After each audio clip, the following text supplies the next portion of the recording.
변이가 진화의 원동력이야. 변이는 뭐냐? 같은 종인데 모습이나 겉으로 드러난 모습이나 형태가 다른 거. 사람마다 얼굴이 다 몸과 얼굴이 키도 다르고 체중도 다르고 이렇게 다른 게 변이야. 변이야. 변이가 있어야지만이 다른 종으로 진화할 수 있어. 다른 종으로 분화될 수 있어. 그래갖고 요 종 다양성이 증가하면서 진화가 일어날 수 있다. 그러니까 변이가 진화의 원동력이다. 옛날에는 우리가 원래 한 종이었어. 같은 조상에서 출발했어. 근데 지금은 지구상의 종이 엄청 많지. 왜? 진화의 과정을 겪었으니까. 근데 이 진화가 되려면 먼저 뭐가 일어나야 된다? 같은 종에서도 모습이나 형태가 다른 변이가 일어나야 돼. 이해됐어? 그만큼 진화의 변이가 중요하다. 변이란 게 뭐라고? 알아. 변이가 뭐야? 자, 뭐라고 나왔어요? 같은 종 개체 사이에 나타나는 형질의 차이. 밑줄 그어. 같은 종 개체 사이에서 나타나는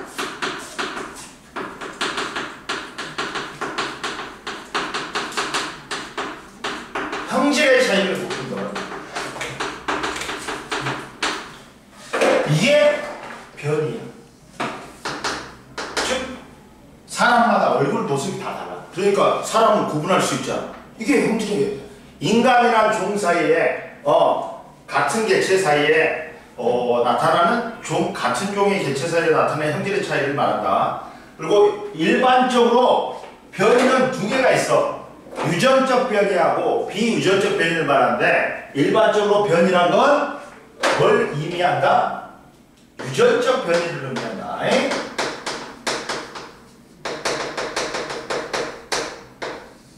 야, 변이는 자손에게 유전되는 유전적 변이하고 자손에게 유전되지 않는 비유전적 변이가 있어. 근데 우리가 변이란 건 일반적으로는 유전적 변이를 말한다.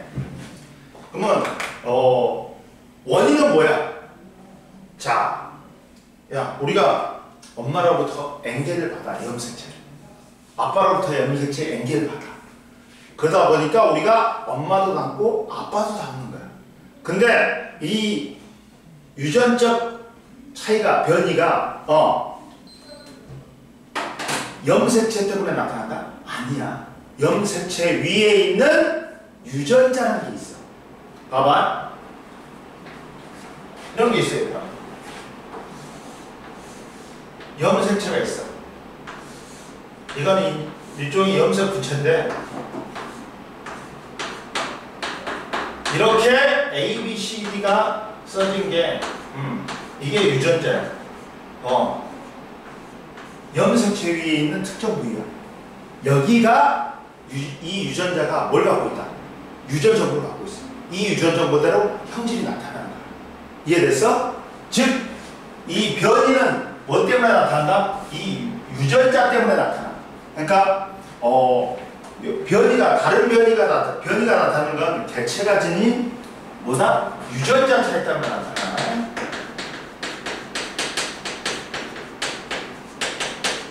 유전자 차이 때문에 사람마다 왜 얼굴이 틀려? 유전자가 틀리니까. 유전자가 틀리니까 변이가 나타난단 말이야. 이해됐어? 지우야, 이해됐지? 그리고 근데 이 변이는 유전이 된다.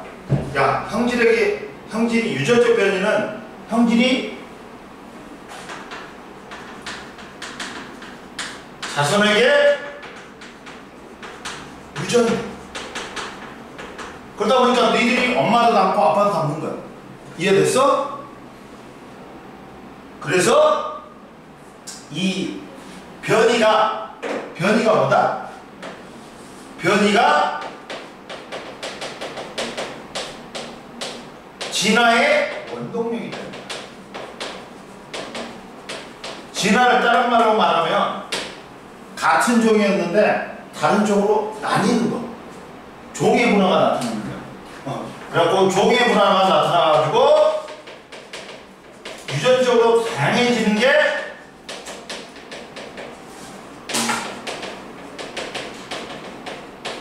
증가하는 게 진화예요. 이해됐어? 야, 전부 다 똑같은 것만 있어. 그러면 야, 다른 종으로 나뉘어 안 나뉘어? 근데 전부 다 같은 개체인데, 아니 같은 종인데 개체마다 조금씩 틀려.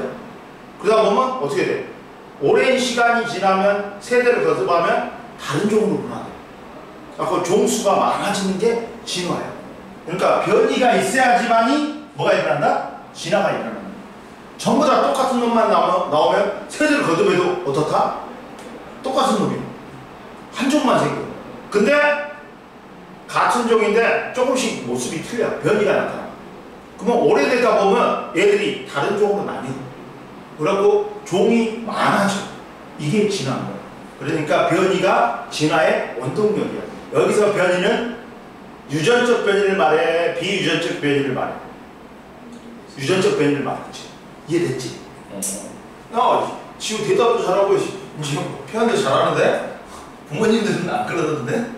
니 조용하다고? 그렇게 표현을 해. 그리고 자, 변이에는 야, 무당벌레 딱지 날개의 무늬와 색이 다양하다. 야, 무당벌레도 다 똑같은 무당벌레가 아닌 거야.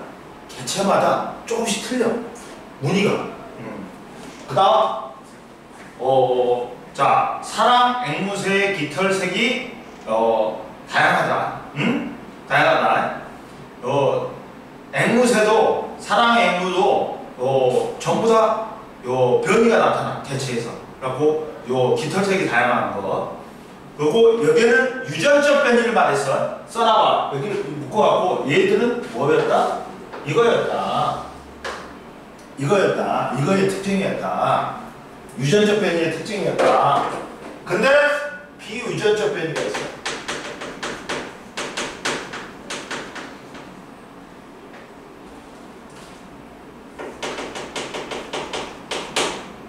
비유전적 변이는 유전자 차이 때문에 나타나는 게 아니야. 뭐 때문에 나타나나? 환경 때문에 나타나.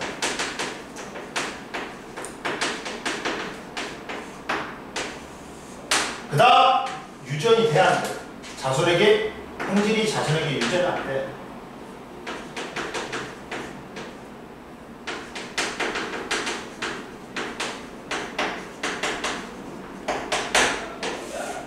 예를 들어 마동석이가 결혼했잖아. 마동석이가 갑바가 좋잖아. 마동석이 갑바가 좋으니까 딸도 태어날 때 근육이 기대? 아니야. 봐. 이건 후천적으로 얻은 거야. 후천적으로 얻은 거는 비유전적 변이는 유전이 된다 안 된다? 안 돼. 그래갖고 아빠가 투수야. 아빠가 오른손 투수였어. 그래갖고 야구를 한 40년을 했어. 그랬더니 가운데 손가락이 조금 길어진 거야. 후천적으로 얻었지. 근데 딸이 뽑히로 태어나? 아니지. 가운데 손가락이 기는 게 안 태어나. 자치. 일반적으로 후천적으로 얻은 비유전적 변이는 환경 차이로 얻은 비유전적 변이는 유전이 된다 안 된다? 안 된다. 저 동남아시아에 카렌족이 있어. 여자들은 태어나면서 조금 지나면 목에다가 링을 끼워. 그 링수를 늘려갖고 목을 길게 만들어. 그러면 그 카렌족의 여자아이가 목이 길게 태어나? 아니지. 정상으로 태어나. 후천적으로 얻은 획득형질은 유전이 된다 안 된다? 안 된다. 비유전적 변이는 환경 차이 때문에 나타나고 형질이 자손에게 유전된다 안 된다? 안 된다. 이해됐지? 구분해라. 자, 비유전적 변이는 유전적 변이와 달리 환경 영향으로 나타나며 형질이 자손에게 유전되지 않는다. 훈련으로 단련된 근육이 발달하지만 이 형질은 자녀에게 유전되지 않는다. 봐. 홍학도 얘들아, 홍학이 무슨 색이야? 성체는 빨간색이야. 근데 어렸을 때는 뭐였다? 흰색이었어. 그럼 뭐 이게 빨간색으로 이제 커가면서 변한 거잖아. 그러면 빨간색 홍학이 태어나는 게 아니야. 제일 처음에는 뭐다? 하얀색인 거야. 봐. 유전이 돼야 안 돼? 안 되지. 자, 어린 홍하고 몸 색깔이 회색이지만 자라면서 먹이의 종류와 양에 따라 제각기 다른 특징을 나타내는 붉은색 무늬가 나타난다. 이해됐지?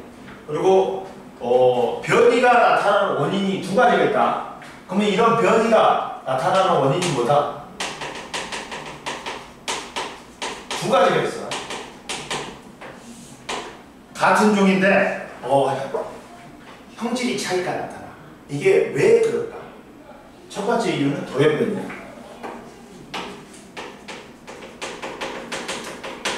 그 다음 두 번째 이유는 유성생식 과정에서 다양한 생세포의 유성생식 과정에서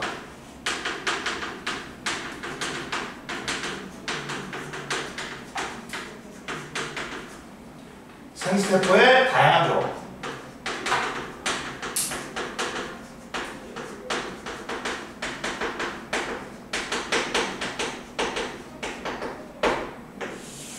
자 봐라. 돌연변이는 뭐냐? 부모에게 없던 형들이 갑자기 자손에게 나타납니다. 돌연변이는 쉽게 말하면 나쁘게 말하면 삐꾸가 나타나는 거야 갑자기. 그래갖고 돌연변이는 원래 생존에 불리한 방향으로 생겨. 근데 돌연변이는 유전이 된다. 봐봐. 돌연변이를 봐봐. 야, 변이가 나타나는 원인은 변이는 오랫동안 축적된 돌연변이와 유성생식 과정에서 일어나는 생식세포의 다양한 조합으로 발생한다. 돌연변이는 뭐라고? 부모에게는 안 나타났던 형질이 갑자기 자손에게 돌연적으로 나타나는 거야. 그러니까 돌연변이는 갑자기 변이가 나타나죠. 근데 이거는 생존에 불리한 방향으로 돼. 그렇지만 유전은 된다. 자손에게. 자 봐라. 돌연변이는 빨간색 봐봐. 보충자료. 일반적으로 돌연변이는 생존에 불리하지만 환경 변화로 돌연변이가 생존에 유리해지면 집단에서 돌연변이의 유전자의 비율이 높아질 수가 있다. 그리고 자 돌연변이는 DNA 유전 정보에 변화가 생겨 부모에게 없던 형질이 자손에게 나타나는 현상이다. 즉 DNA의 특정 부위에 있는 유전 정보를 우리는 유전자라고 해요. 근데 이 유전자 조합에 이상이 생긴 거예요. 갑자기 그러면서 자손에게 갑자기 부모에게 없던 형질이 나타나는 거야. 이해됐어? 근데 밑줄 그어니 돌연변이는 자손에게 뭐가 된다? 유전이 된다. 돌연변이는 새로운 유전자가 만들어지며 자손에게 유전될 수 있다. 이해됐지? 유전적으로 바뀌어버리는 거야. 부모 세대 때. 그러면서 자손에게서 새로운 변이가 나타나는 거야. 갑자기 나타나니까 돌연변이라고. 이해됐어? 뭔 말인지 알겠어? 지우? 그리고 보자. 돌연변이에 봐봐. 돌연변이에 의한 변이 푸른색 깃털의 유전자에 돌연변이가 발생하여 흰색 깃털 유전자가 나타난다. 새로운 유전자가 출현한다. 그러면 흰색 깃털 유전자에 의해서 흰색 깃털 공작이 나타난다. 새로운 변이가 출현한다. 그러면 흰색 깃털 공작은 자손에게 흰색 깃털 유전자를 물려준다. 그러면서 공작 집단의 변이가 다양해져. 옛날에는 푸른색만 있었는데 이제 흰색도 생기고 흰색하고 푸른색하고 섞인 놈도 생긴단 말이야. 그러면서 공작 집단의 변이가 다양해져. 이해됐어?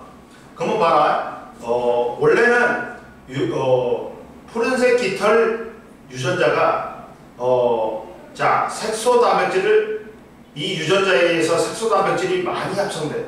그래갖고 푸른색 깃털 공작이 생겨. 근데 푸른색 깃털 유전자에 돌연변이가 생겨. 유전자가 좀 변해. 그러면서 색소 단백질이 합성이 안 돼 버리는 거야. 그러니까 색소가 안 나타나니까 흰색 깃털의 공작이 나타나는 거야. 이해됐어?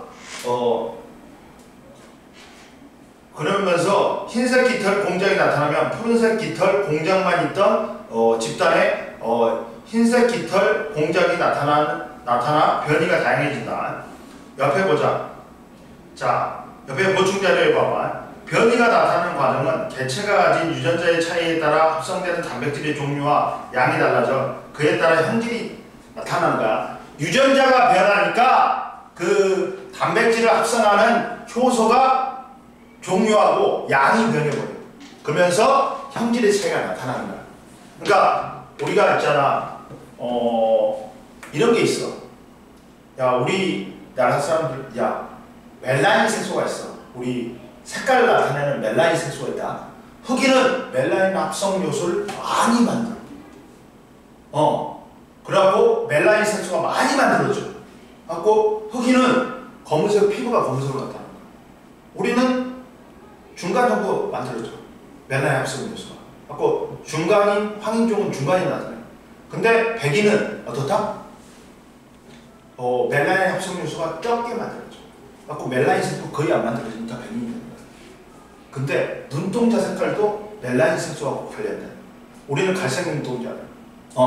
근데 우리 돌연변이로 파란색 눈동자를 가진 애들이 태어날 수 있어. 파란색 눈동자를 가진. 이게 돌연변인 거야. 그러니까 모양은 유전자 차이로 인해서 갑자기 유전자가 변해버려. 그러면서 돌연변이가 나타나는데 형질을 합성하는 멜라닌 색소를 합성하는 효소가 적게 만들어져. 그럼 멜라닌 색소가 적게 만들어져. 갖고 색깔이 흰색이 나타나. 파란색이 나타나. 이해됐어? 눈동자에서는. 그리고 유성생식 과정에서 야, 변이의 원인이 두 가지야. 돌연변이하고 유성생식 과정에서 생식세포에 다양한 조합이 생기는데 우리가 또 생식이라는 건 뭐냐? 자신과 닮은 개체를 만드는 과정이 뭐야? 새끼를 만드는 거, 자손을 만드는 거에 생식이야. 생식이야. 근데 생식에는 얘들아 뭐가 있냐? 무성생식하고 뭐가 있다? 유성생식이 있어. 무성생식은 암수 구분이 있어 없어?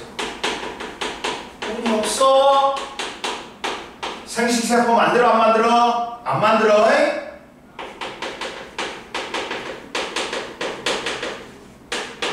갖고 뭐가 있냐?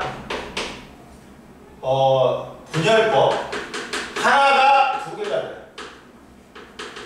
출합법 몸에서 혹이나 돌기가 서갖고 이게 이게 분열법은 이거야. 여기가 반응이 돼. 그다음 얘가 성체로 자라. 출합법은 제일 먼저 몸에서 혹이나 돌기가 생겨. 효모 같은 거야. 효모. 갖고 얘가 커. 그러다가 떨어져. 갖고 두 개의 개체로 돼. 그리고 뭐 포자법, 영양생식. 영양생식은 식물에서 일어나는 거야. 식물에서 야, 꽃과 열매 생식기관으로 안 하고 뿌리 줄기 영양기관으로 하는 거야. 갖고 뭐냐, 휘무지. 줄기를 갖다가 휘어서 묻어. 또는 포기 나누기, 접붙이기, 이런 거예요. 그래가지고 얘들은 부모하고 똑같은 형질을 가진 자손만 만드는 거야. 그러니까 변이가 있어 없어? 없어. 부모하고 똑같다니까? 자식과 닮은 개체를 만드는 과정이야.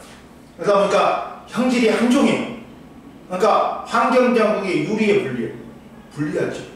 다 죽거나 다 살거나. 이해됐어? 근데 얘는 암수 구분이 있어. 생식세포를 만들어.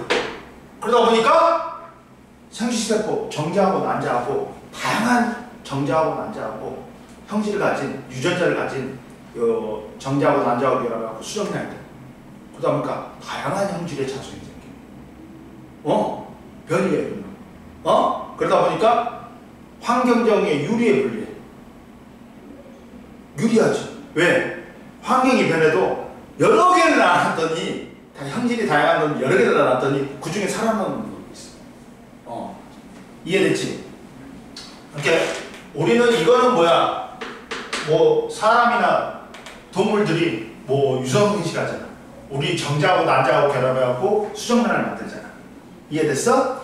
옆에 나왔지. 유성생식을 봐라. 뭐라고 나오냐면 암수 생식세포가 수정하여 새로운 개체를 만드는 생식 방법으로 생식세포 분열을 통해 부모로부터 각각 절반의 염색체 유전자를 가진 암수 생식세포. 우리 사람은 정작 N이야. 생식세포 N 23개야. 그리고 남자가 염색체 수가 N 23개야. 그러면 우리는 사람은 이제 그게 뭉쳐갖고 EN 46개가 되잖아. 이해됐어? 염색체를 46개를 가진다. 이들이 수정하여 자손이 만들어진다. 그러면 이 조합이 여러 개지. 그러니까 다양한 형질이 자손이 되게 된다. 그래갖고 다양한 변이가 나타난다. 이해됐어? 뭔 말인지 알겠어? 지우야? 그럼 보자. 제일 밑에 봐봐. 얘들아. 야, 유성 생식 과정에서 생식세포의 다양한 조합이 있다. 유성 생식 과정에서 유전자 조합이 다양한 생식세포를 형성하고, 그 다음 암수 생식세포가 무작위적으로 수정하여 또 형질이 다양한 자손이 생긴다.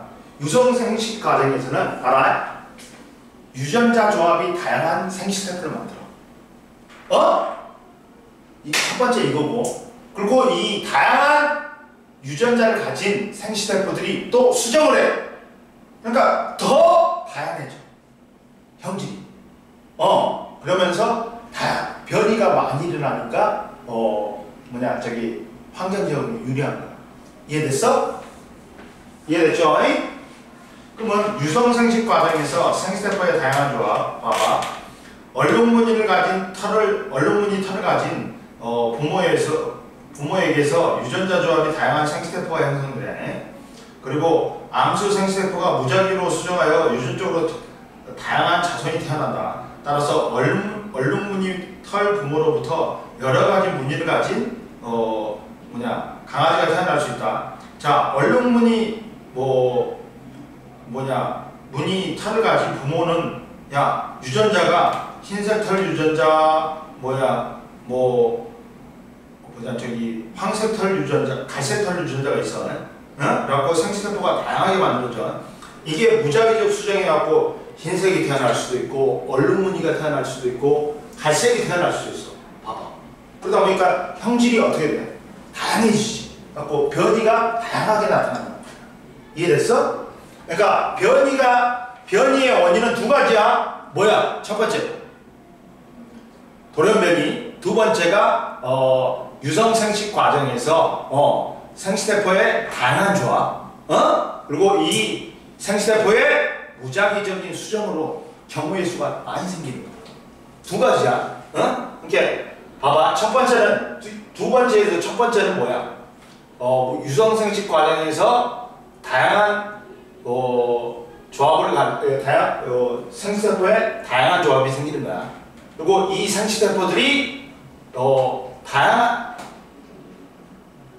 수정을 통해서 다양한 조합이 생깁니다. 무작위적 수정을 통해서. 두 가지 원이다. 여기 밑에는 두 가지야.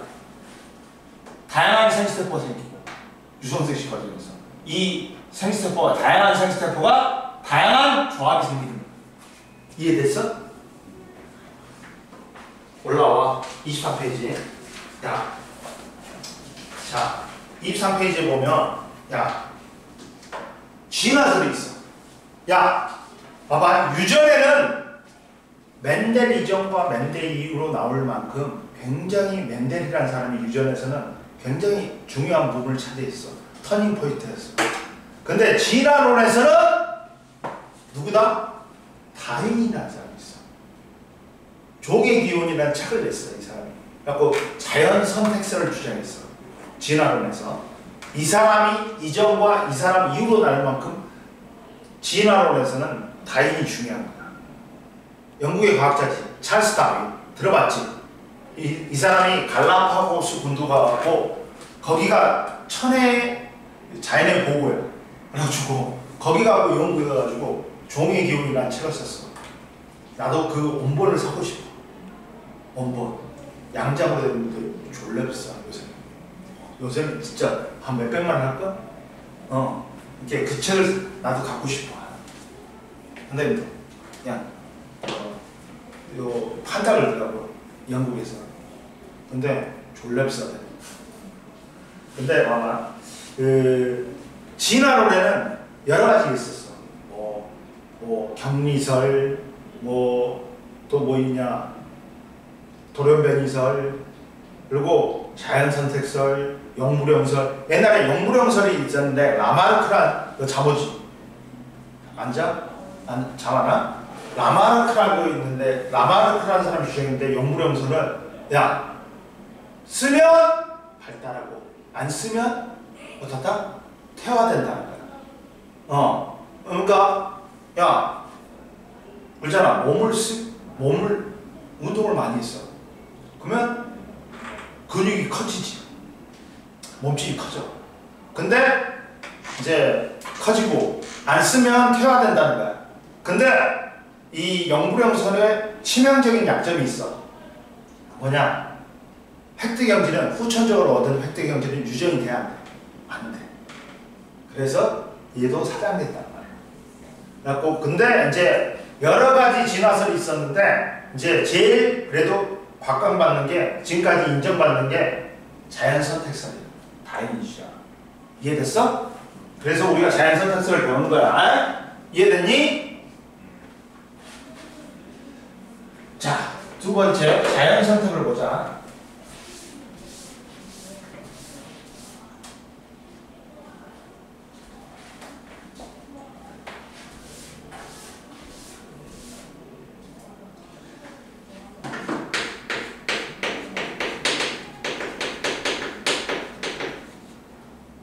자연선택은 봐라.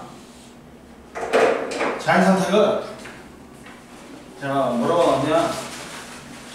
아이씨. 선생님 저번 주에는 정형외과를 가고 이번 주에는 안과를 갔어. 지금 눈탱이 지금 많이 좋아진 거야. 며칠 전에 자고 났더니 냉다 부은 거야. 알고 봤더니 다래끼가 났어. 선생님이 오른쪽 눈에 다래끼가 잘 나는 눈이야. 옛날에 한 6, 7년 전에 아니 한 4, 5년 전에 5년 전인가 다래끼가 한쪽 눈에 3개가 났어.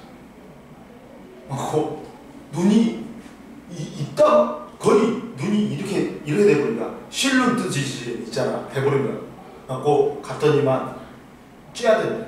그래갖고 그 핵심 부분을 갖다가 원래 이제 생기는 부분을 긁어내버려야 된다. 그래갖고 쬐는데 졸라 아파. 3개를 쬐야 되잖아. 1개 쬐잖아.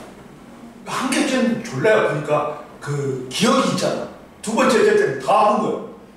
그래갖고 나도 모르게 주먹을 쥐고 의사를 때려버릴 뻔했다니까. 진짜 아프니까. 와, 그 정도로 아프더라. 니들 다래끼도 무시하지 마라. 다래끼는 붓고 간지러운데 야, 짤 때는 긁어낼 때는 진짜 아파. 와.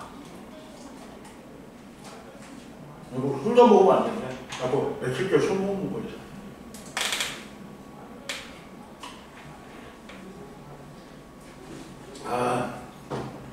자, 봐봐. 자연선택은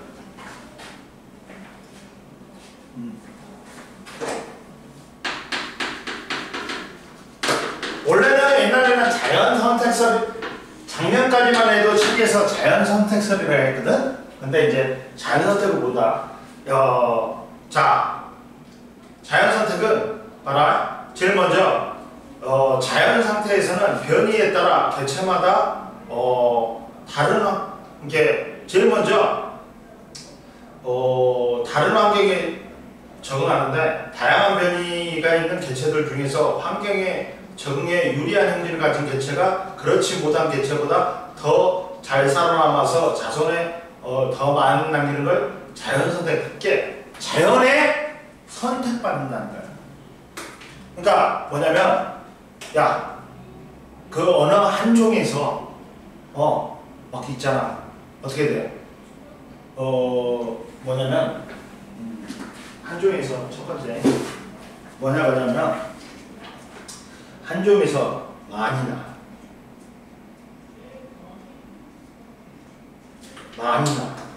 그럼 뭐 어떻게 돼? 많이 낳다 보면 이렇게 여러 과잉 생산에 개체에서 한 종류의 가진 개체에서 과잉 생산. 그러다 보면 다양한 변이를 가진 자손들이 태어나. 그러면 얘들이 이제 한정된 공간과 한정된 먹이를 가지고 생존 경쟁을 해요. 근데 자연에게 유리한 형질이 살아남아. 맞고 세대를 거듭하면서 이제 점점 이 자연에 선택받은 종수가 늘어나.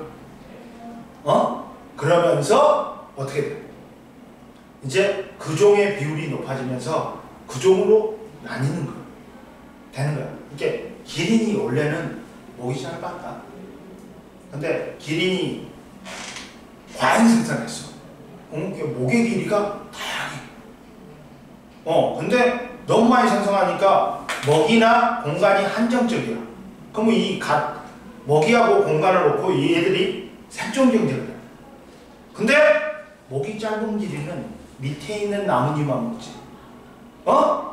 근데 목이 긴 기린은 어떻게 돼? 밑에도 먹고 위에도 먹는 거야. 점차 세대를 거듭할수록 목 긴 기린이 비율이 늘어나는 거야. 그러다가 이제 기린의 목이 긴 놈만 태어나는 거야. 이게 자연선택인 거야. 뭔 말인지 알겠어? 그러니까 제일 처음에 자연 상태에서 변이에 따라 개체마다 환경에 다르게 적응한다. 환경에 적응하는 능력이 다르다. 다양한 변이가 있는 개체들 중 환경에 적응하기 유리한 형질을 가진 개체가 그렇지 않은 개체보다 더 많이 살아남아서 자손을 더 많이 살아남아갖고 그놈만이 태어나는 게 뭐다. 결국에는 세대를 거듭해갖고 오랜 세대가 지나면 그게 자연 선택이다. 같은 종의 생활 무리의 다양한 형질을 가진 개체를 이렇게 과잉 생산하다 보면 다양한 개체를 가진 형질이 태어나. 이게 개체변이야. 그리고 자연 상태에서 포식자의 눈에 잘 띄는 야 녹색하고 파란색이 있었어. 그러면 나뭇잎에 누가 보호색이 되는 거야. 녹색 애벌레가 보호색이 되고 파란색 애벌레는 눈에 잘 띄겠지. 그러다 보니까 자연의 상태에서 자연에 잘 적응한 개체가 누구야? 녹색의 애벌레야. 그리고 그러지 못한 개체가 파란색 애벌레야. 이해됐어? 그러다 보니까 시간이 지남에 따라 포식자의 눈에 덜 띄는 피식자의 개체가 더 잘 살아남지. 그러다 보니까 살아남은 개체의 형질이 자손에게 전달되어 그 형질을 가진 개체 비율이 점차 증가하다가 그 형질만 가진 개체가 태어나는 거야. 제일 처음에는 뭐다? 얘들아? 원래는 이게 옛날에는 그게 있었다. 이렇게 돼 있어. 과잉 생산하다 보면 개체별이래. 다양한 형질의 자손이 생겨. 그러면 얘들이 뭐를 한다? 이제 생존 경쟁을 해. 한정된 공간과 먹이를 두고 많이 낳았으니까 쌀이 더 낳았으니까 생존 경쟁. Survival of the fittest. 영어로 하면 이거를 맞고 어떻게 돼? 환경적인 유리한 개체가 살아남아. 이게 자연에 선택된다 그래. 자연 선택이라. 그리고 마지막으로 이제 진화가 일어나는 거야. 이게 자연 선택성의 그거야. 봐라. 즉 그러면서 자연 선택 과정이 오래되다 보면 생물의 종의 분화가 일어나고 진화가 일어나요. 생물의 다양성이 증가하면서 진화가 일어나요. 이해됐지? 그러니까 과잉 생산하다 보면 다양한 형질의 자손이 생겨. 개체변이가 일어나. 그러니까 첫 번째가 과잉 생산하다 보면 다양한 형질의 자손, 개체변이가 일어나.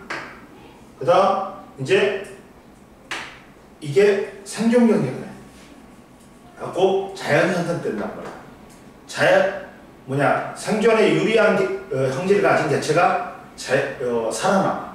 갖고 그 생존에 유리한 개체의 비율이 집단의 비율에서 점점 높아져. 갖고 생존에 유리한 형질을 가진 마지막에는 개체만 태어나. 이게 이제 그 다음에 이제 이게 여러 종으로 분화되면서 이 자연 선택이 자연 선택을 거듭하면서 진화가 일어나. 이해됐어? 지우야. 그 다음 보자. 아니 좀 쉬어. 그리고 그걸 써.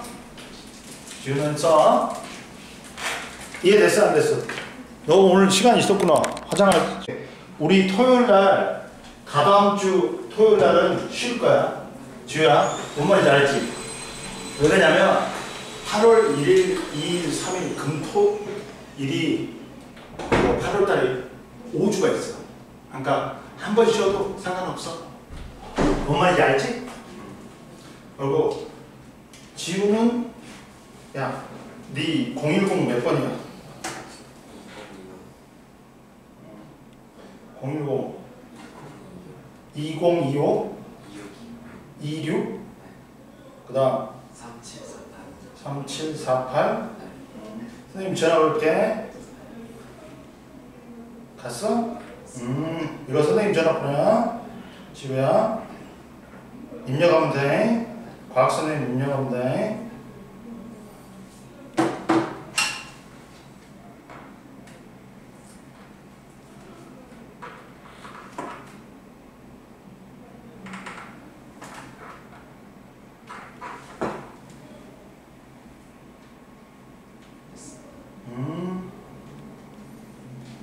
자 보자.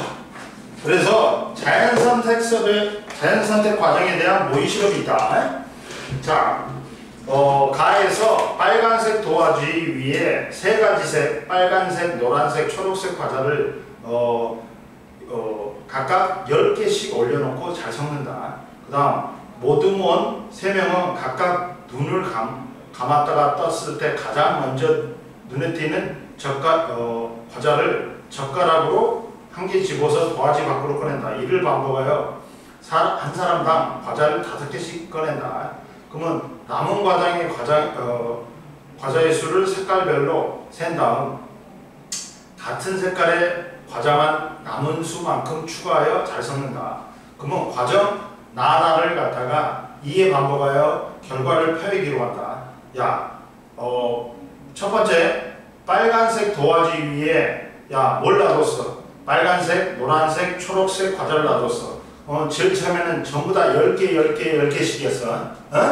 근데 1에 눈 감았다 1에 떴어. 그랬더니 빨간색 과자가 8개 남았어.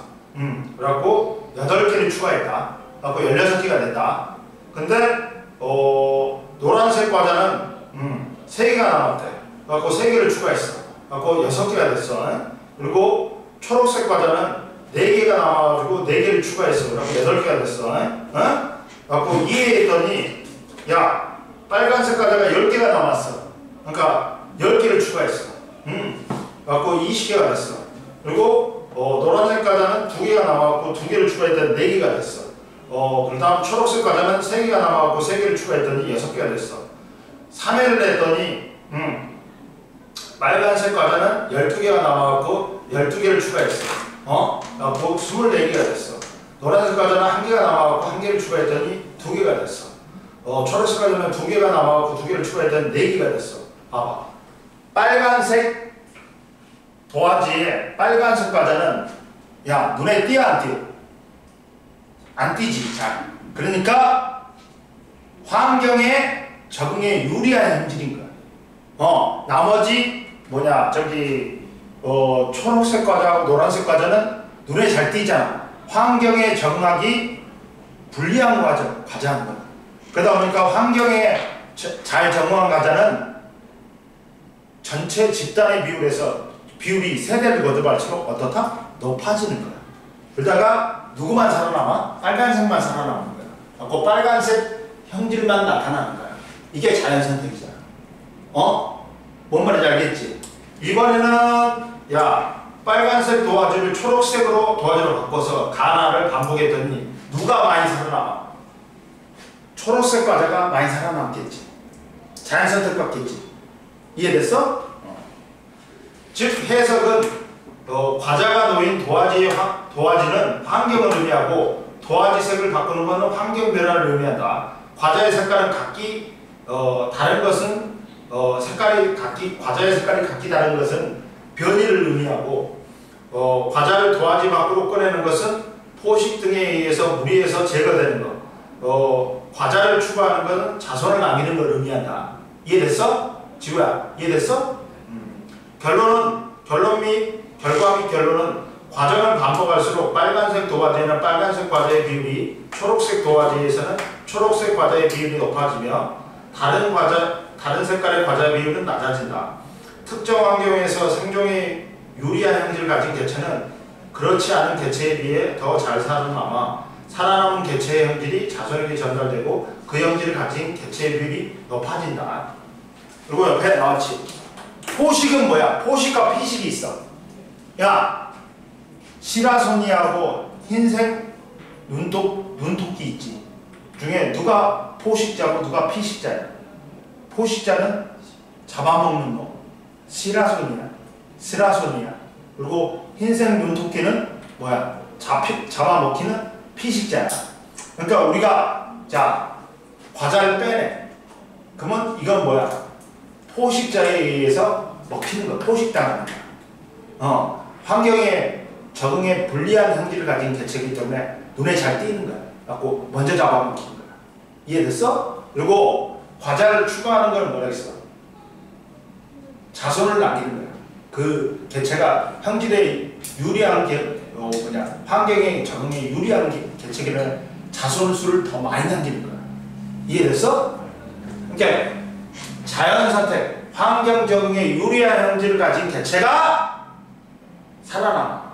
즉 집단에서 그 개체, 그 형질의 비율이 높아지는 거야. 이게 자연선택인 거야.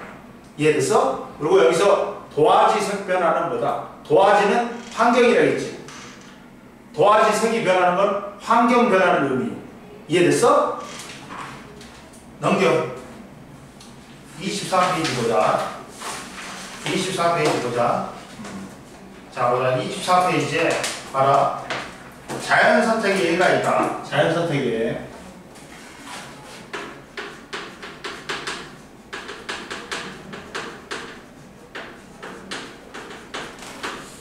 자연선택의 예가 있는데 자연선택의 예는 뭐냐? 아까 전에 설명한 기린의 목길이가 변하는 것도 자연선택이다. 대표적인 게 봐봐. 첫 번째 딱정벌레의 자연선택 봐봐. 딱정벌레 집단의 자연선택이야. 첫 번째 딱정벌레 집단의 자연선택.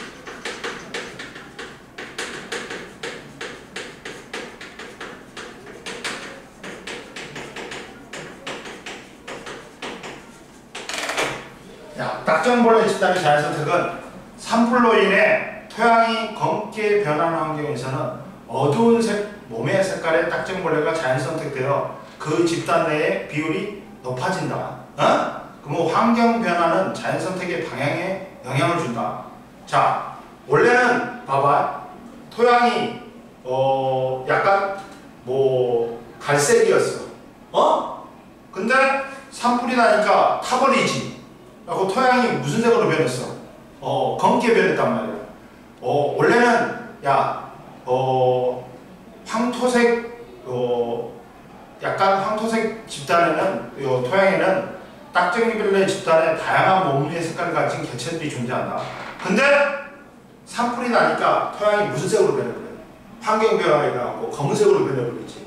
그러다 보니까 새들이 검은색의 딱정벌레는 눈에 안 띄어. 근데 다른 색은 눈에 띄지.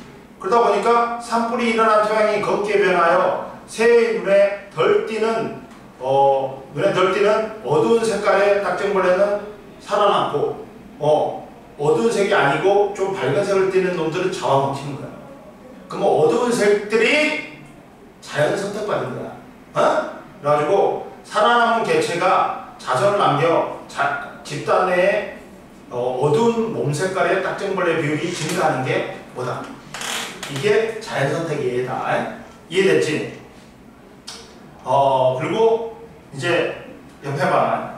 항성제 내성세균의 내성이란 건 뭐야? 야, 제일 처음에 항생제가 뭐야? 항생제가 세균을 죽이는 약이야. 최초의 항생제가 뭐야? 페니실린이야. 푸른 곰팡이에서 만든. 그러니까 세균을 죽이는데 세균에는 세포벽이 있어. 그러면 세균들이 우리 몸에 살지. 근데 우리 인간은 세포벽이 없어. 그러니까 항생제를 넣어봤자 우리 인간에는 피해를 안 줘. 누구만 죽여? 세포벽을 녹여버려. 세균에 항생제가. 그래갖고 죽이는 거야. 근데 항생제를 제일 처음 썼다? 잘 듣는 거야. 근데 항생제를 계속 쓰다 보니까 야, 이걸 항생제를 견디고 살아남는 세균이 생기는 거야. 이게 뭐 생겼다? 내성이 생겼다. 그러니까 우리가 옛날에는 약발을 받으려면 한 알만 먹어도 약발이 잘 받았어.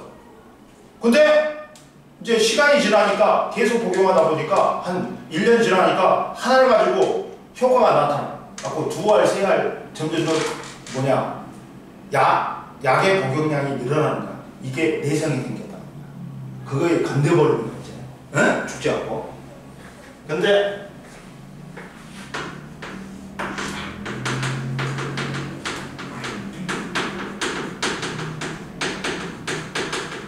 세균의 자연 선택이다.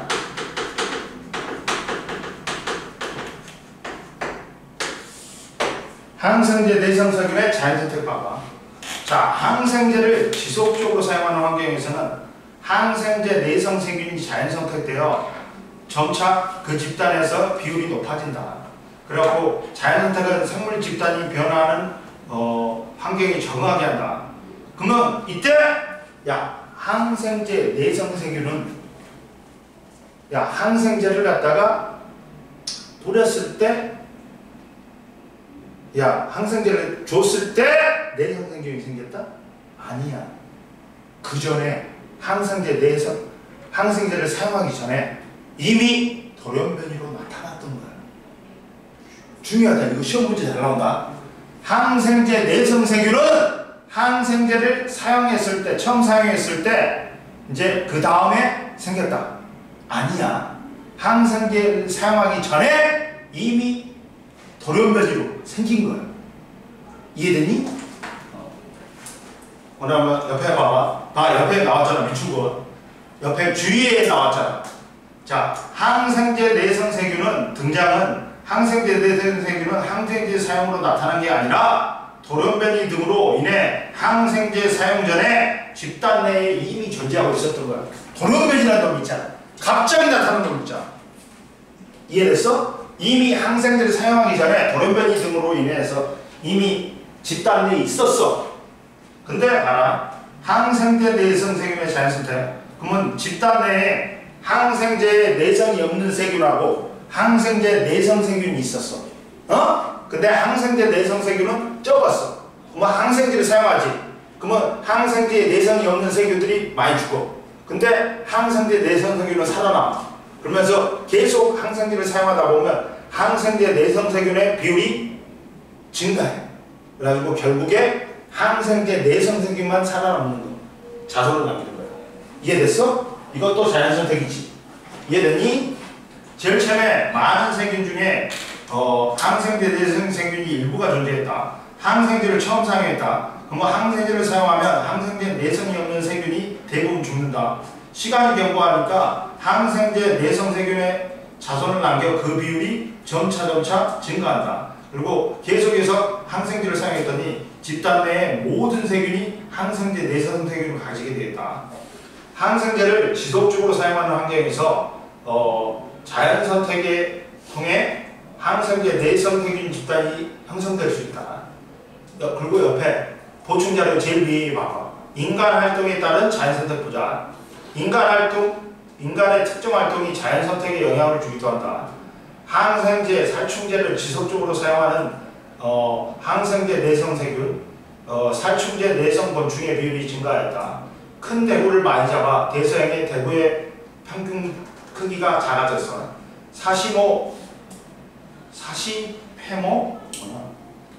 사시페모는 사람이 채집하러 가기 힘든 곳에 초록색 개체의 비율이 높고 사람이 접근하기 쉬운 비율에는 주변과 비슷한 색을 띠는 개체 비율이 높다. 이것도 인간의 활동에 의한 환경 변화에 의해서 나타나는 자연 선택이야. 이해됐니? 그리고 마지막에 남모양 적혈구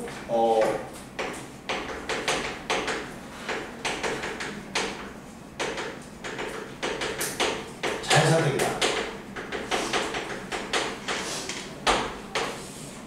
야, 얘는 뭐야? 야, 원래 적혈구는 가운데가 오목한 원반형이야. 근데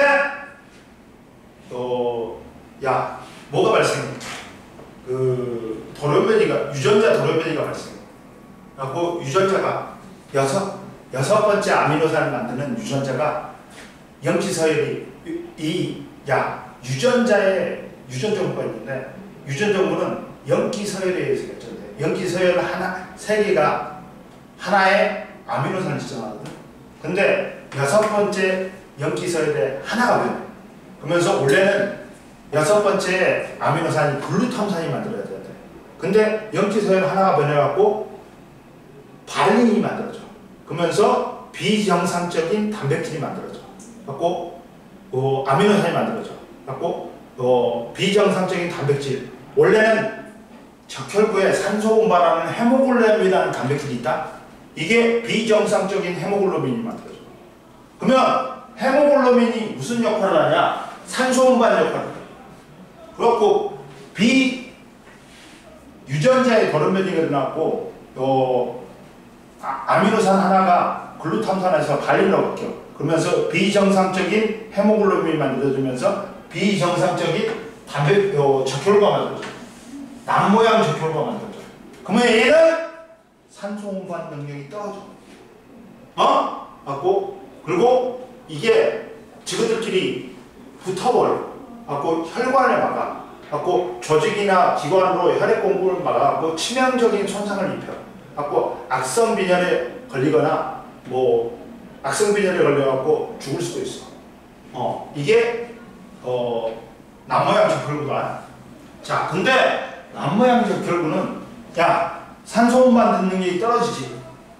일반적인 지역에서는 남모양 적혈구가 생존에 불리해. 근데 말라리아가 발생하는 지역에서는 남모양 적혈구를 가진 유전자를 가진 사람이 생존에 유리해. 환경이 달라져 버리니까. 말라리아는 뭐냐면 옆에 말라리아가 나오는데 말라리아 봐봐. 말라리아는 뭐냐면 나왔다. 말라리아 해줄게.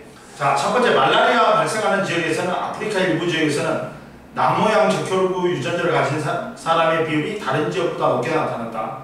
같은 변이라도 어떤 환경에서는 생존이 불리하게 작용을 하지만 다른 환경에서는 유리하게 작용하여 자연 선택의 결과가 달라지게 된다.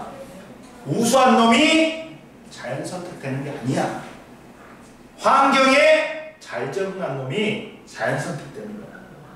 뭔 말인지 알겠지? 정상 적혈구하고 남모양 적혈구하고 누가 우수해? 산소 능력, 운반 능력. 정상 적혈구가 유리하단 말이야. 그러나 일반적인 지역에서는 정상 적혈구가 생존에 유리해. 그러나 말라리아가 자주 발생하는 지역에서는 누가 자연 선택받는다? 남모양 적혈구가. 왜 그러냐면 말라리아가 자주 발생하는 지역에서는 정상 적혈구는 말라리아에 걸려가지고 죽어. 근데 남모양 적혈구에 가진 사람에게는 말라리아가 원충이 산소를 못 빼서 먹어.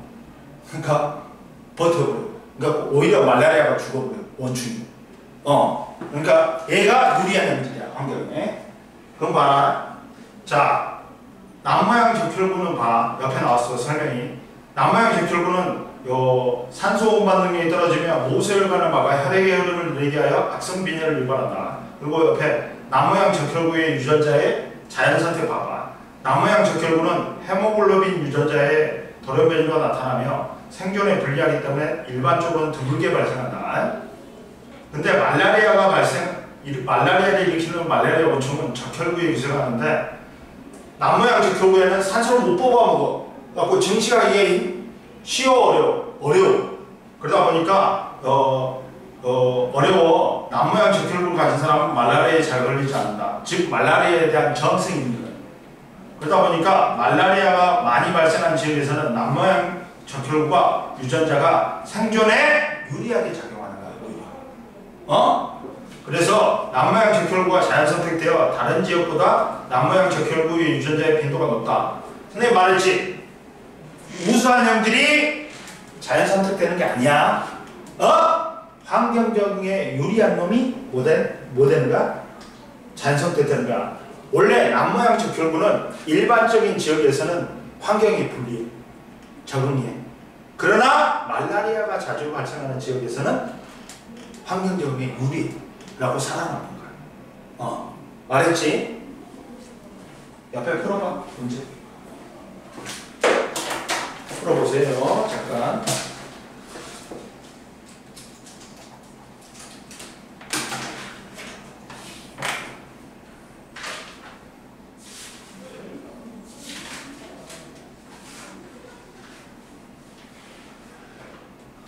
모여기가 4시 반이야? 응?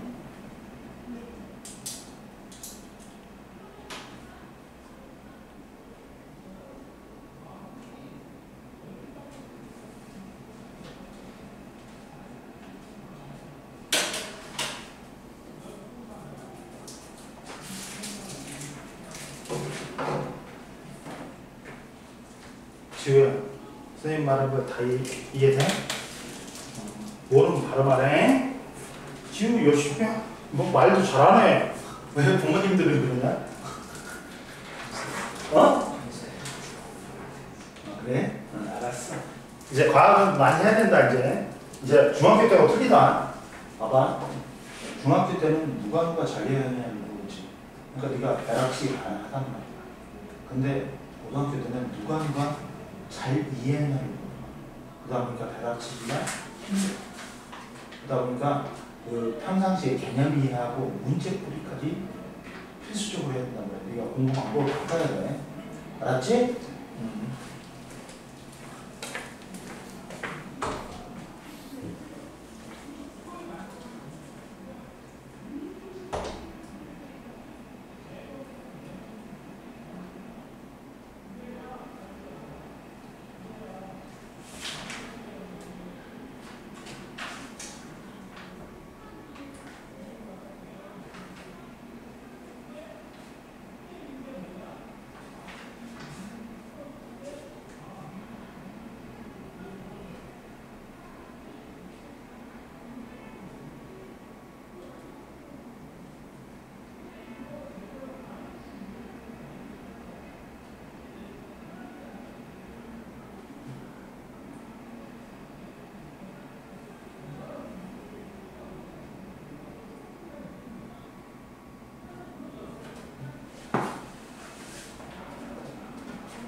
알았어?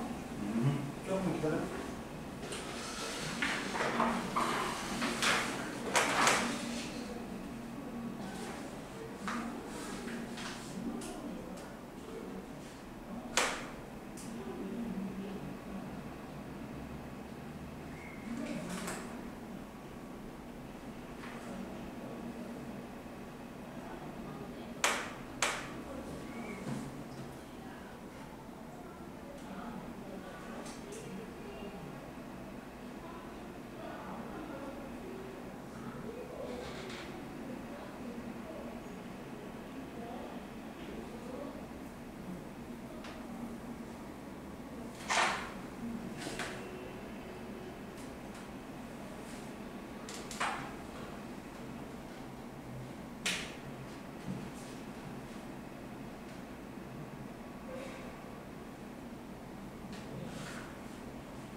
다 했지?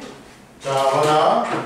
1번의 핵심척 1번의 변이, 돌연변이, 3번의 유전자 조합, 4번의 수정, 5번의 자연 선택, 1번의 변이, 2번의 유전자, 유전정보, 그리고 D은 단백질, 디귿, 형질, 3번의 기억, 니은, 니을, 4번의 자연 선택, 5번의 나라, 다, 가, 6번에 00XX 00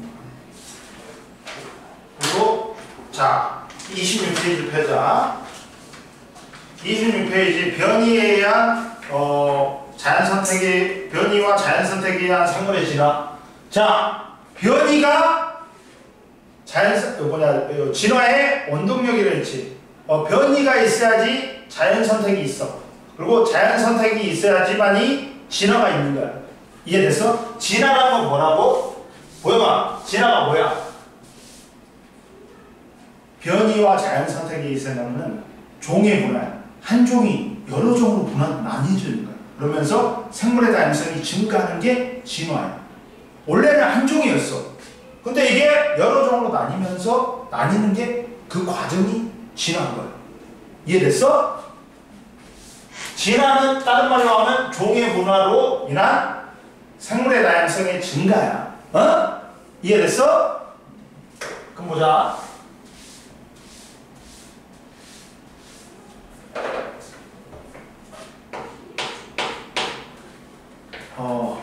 변이와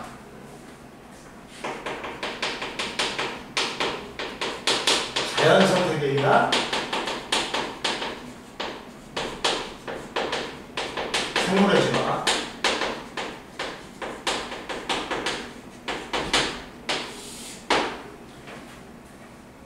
자, 진화라는 건 선생님이 말했어.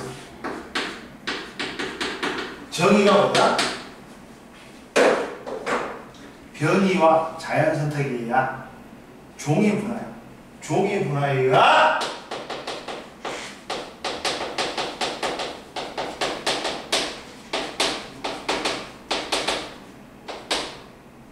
종다양성의 증가합니다. 진화야. 한 종에서 여러 종으로 나뉘는 게 뭐다? 진화야. 이거야. 종이 분화된다. 한 종이 여러 종으로 나뉜다는 거야. 나눌 분자에 나눌 분자니까. 이해돼서? 진화는 오랜 시간 동안에 여러 세대를 거치면서 생물이 변하는 현상이야. 진화의 결과 다양한 생물이 나타나게 된다. 가로 열고 써놔. 봐봐. 여기 이걸 써놔. 이거야. 진화라는 건 뭐라고? 종 분화에 의한 종 다양성의 증가를 갖다가 우리는 뭐라 한다. 오랜 세월에 걸쳐 세대를 거듭하다 보면 한 종이 여러 종으로 나뉘는 거야. 그래갖고 종 다양성이 많아지는 거야. 생물 다양성이 증가하는데 이게 뭐다? 진화인 거야. 이해됐지? 써놔. 그리고 보자. 그러니까 야, 진화 사례는 여러 가지가 있다 했지. 뭐 라마르크의 영물의 우설, 경리설, 그 다음에 돌연변이설 여러 가지가 있었어. 근데 누가 나옴으로써 다윈의 자연 선택설이 나오면서 이게 이제 인정받기 시작했어. 제일 인정받았단 말이야. 여러 개 중에서. 이해됐어? 그래서 자연 선택설로 굳어졌다. 그럼 옆에 봐라. 진화는 생물의 변화를 의미하는 것으로 한 개체의 유전자는 평생 변하지 않으므로 야, 너의 유전자는 변해 안 변해? 안 변해. 근데 이제 집단 내에서 개체의 집단 내에서 개체 수준에서는 진화를 관찰할 수 없고 즉 진화는 집단 수준에서 관찰할 수 있는데 집단 내에서 특정 유전자를 가진 개체의 비율이 변하는 것으로 진화를 관찰할 수 있다. 다윈의 자연 선택설이 있는데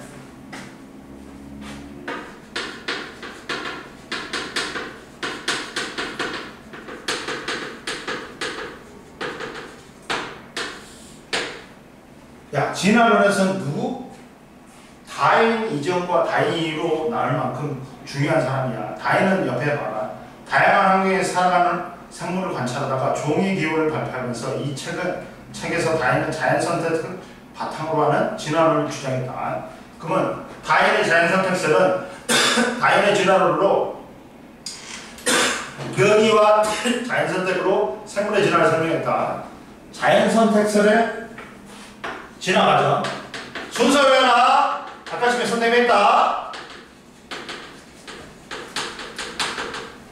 이건 중요해. 굉장히 중요해.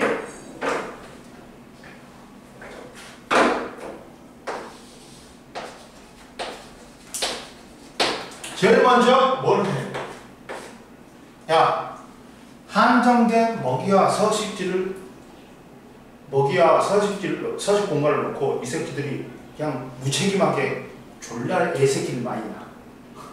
개체수를 많이 낳아. 그럼 뭐라 그래? 과잉 생산이라고 그래. 많이 낳다 보면 같은 종 내에서 다양한 형질을 가진 개체들이 나타나. 즉 개체들이 좀 다양한 형질의 개체 변이가 일어나. 근데 너무 많이 생산하다 보니까 이 먹이하고 서식 공간이 한정돼 있으니까 이 먹이하고 서식지를 놓고 얘들이 싸워. 뭘 한다? 생존 경쟁을 한다. 생존 경쟁을 한다.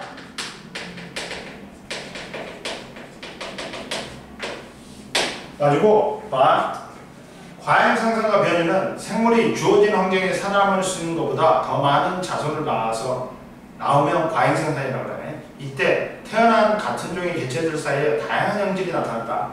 이걸 일명 변이라고 하는데 개체변이라고 해. 네? 그리고 생존 경쟁은 과잉 생산된 개체들은 먹이나 서식지, 배우자 등을 차지하기 위해 서바이벌 오브 더 피티스트 생존 경쟁을 한다. 그러다 보면 환경에 적응에 유리한 형질을 가진 개체가 살아남아. 이걸 자연에 선택받는다고 그래. 자연 선택이라고 그래. 그 다음 뭐가 일어난다? 진화가 일어난다. 종이 분화된다. 그래서 생물의 다양성이 증가하는 거야. 자연 선택은 다양한 변이를 가진 개체들 중 환경 적응에 유리한 형질을 가진 개체가 생존 경쟁에 살아남아 더 많은 자손을 남긴다는 거야. 그리고 뭐가 일어난다? 유전과 진화가 일어난다. 유전은 뭐야?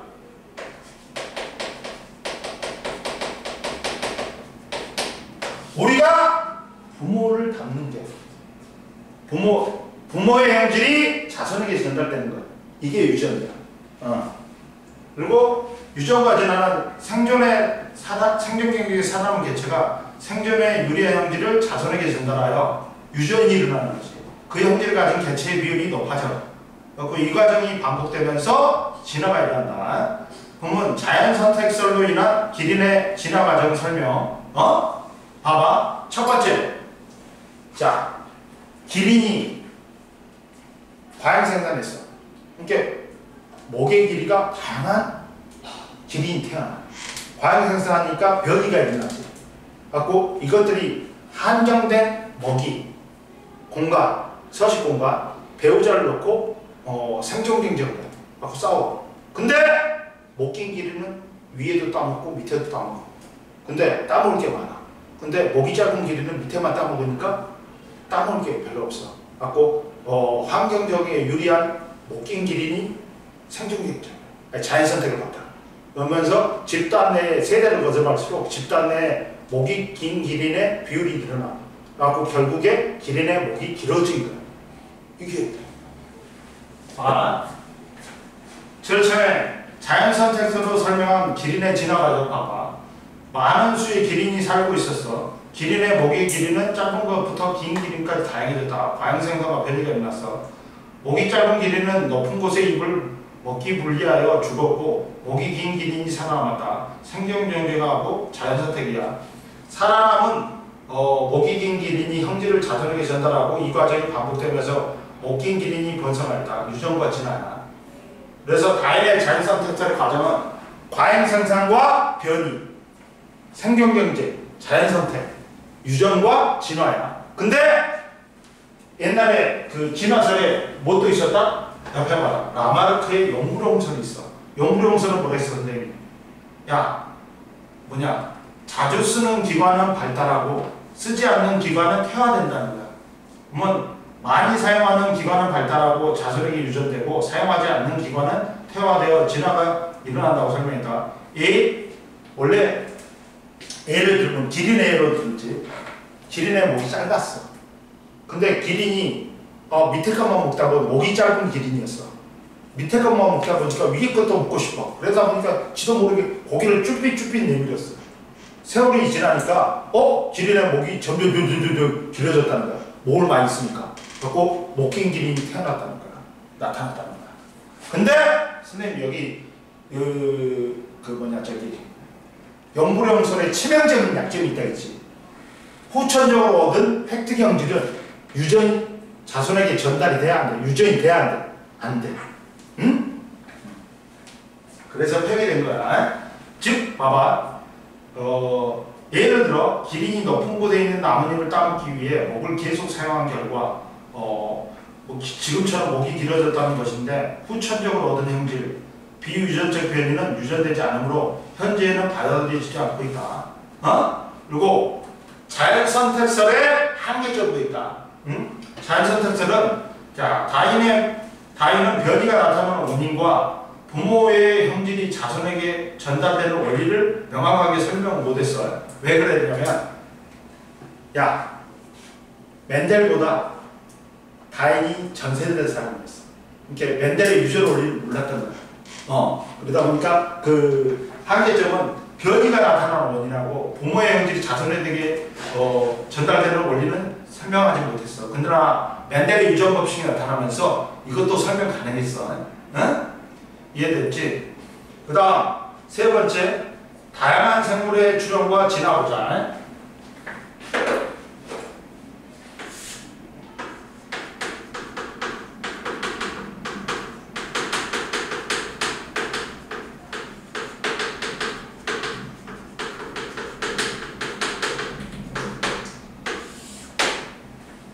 지우야, 자연선택설 이해됐어?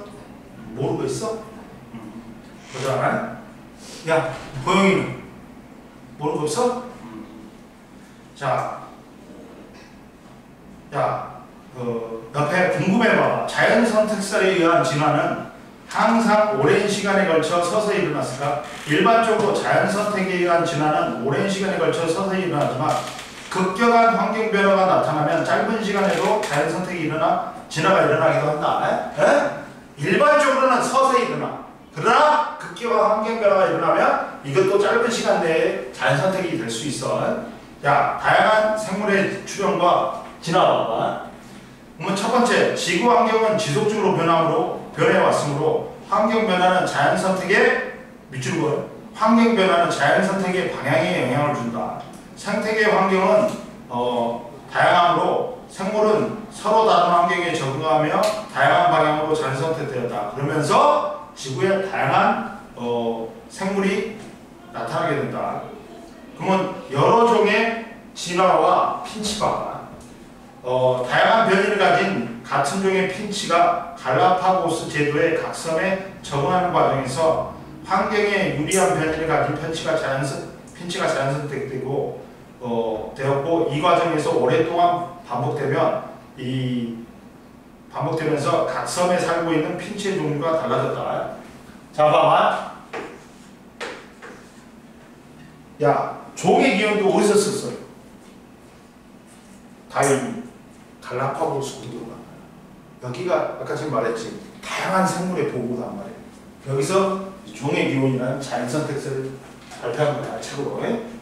그러면 올라와. 생물종이 다양해진 과정, 갈라파고스의 제도의 핀치대.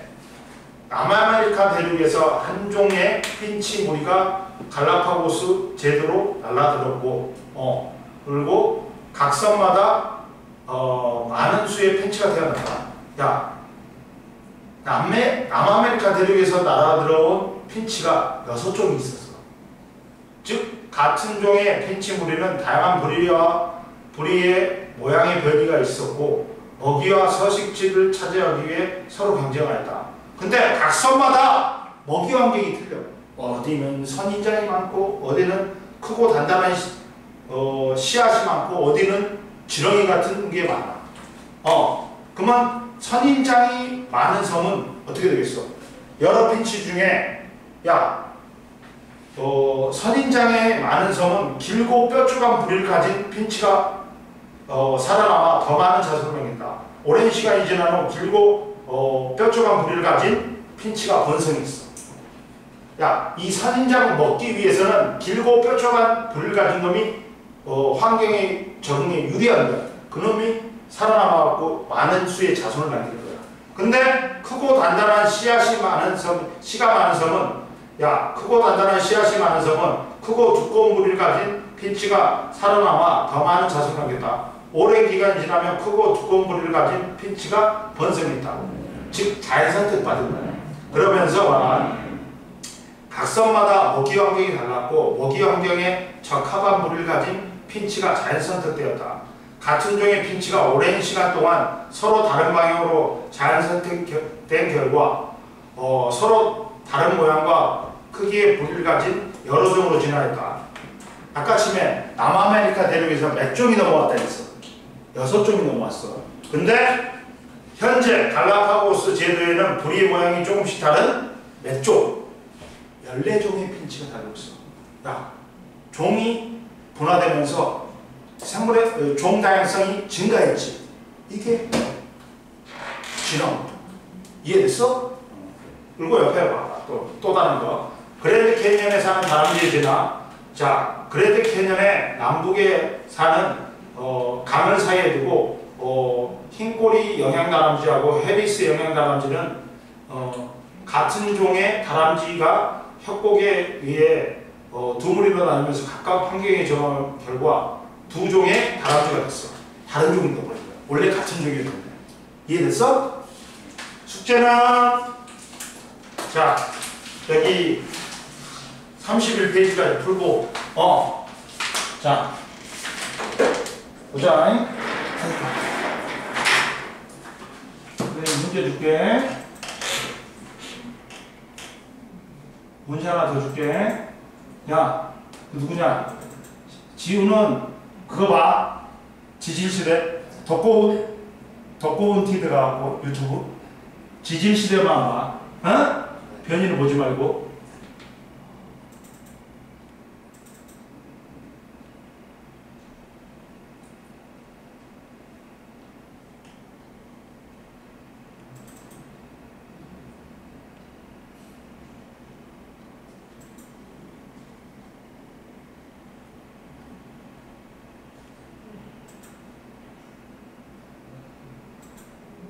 됐어? 가도 돼. 줄게. 이쪽으로 와. 지금 안 돼.